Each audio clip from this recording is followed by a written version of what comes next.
Well, let's bring in Sami Al-Arian. He directs the Centre for Islam and Global Affairs at Istanbul Zayem University. Great to have you here in the studio with us, Sami.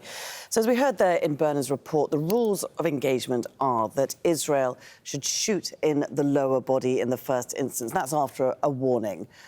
We're hearing reports of this child yesterday being shot in the chest, a 13-year-old boy. What's happened there?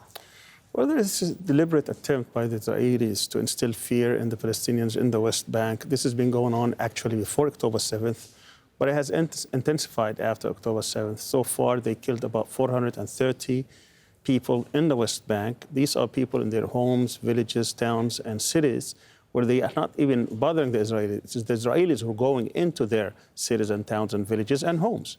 They raided over 3,000 homes. There has been at least 34,000 Palestinians impacted. As I said, 430 people killed, including 71 minor children. These are people under 18, including the 13-year-old who was killed yesterday. He had at least 4,060 injured.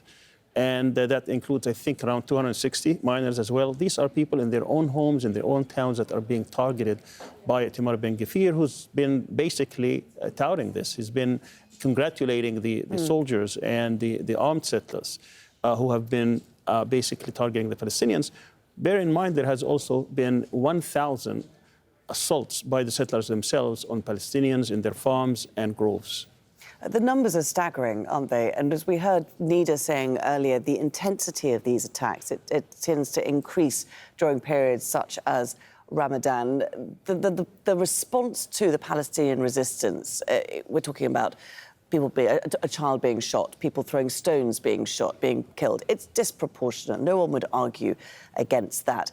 What is the point of it? Because it doesn't seem to act as the deterrent that Israel wants. Well, Israel thinks it brings deterrence. I just want to point out that this has been a long policy. Back in 1987, when the first Intifada broke out, Yitzhak Rabin was the defense minister, and he ordered all soldiers to break the bones, the hands and the legs and the knees of those who were throwing stones, and that included children. And everybody has seen this. You know, at the time, the footages are all over the place. So this is just a continuation of older policies.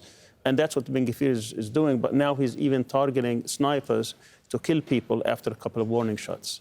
And we have the Palestinian Authority nominally controlling the occupied West Bank, Mahmoud Abbas. We've heard very little from them since the war on Gaza broke out in October. What role do they actually play here when it comes to violence against their people in the occupied territories? It's very unfortunate, very little. I mean, the security forces of Mahmoud Abbas, the Palestinian Authority, has been part and parcel of the security regime, the Israeli security regime. As you know, since 2007, since the Americans got involved in training these security forces and actually paying for their budget and their salaries, they have been part and parcel of this regime. They're trying to deter the Palestinians from resisting anything, and when the Israelis come, they just disappear. They know where to be found. Right after the Israelis leave, they come back to make sure that there is no more demonstration or there's no resistance to this. OK. Sami Al-Arian, we'll speak more in coming hours. For the moment, thanks very much. Thank you.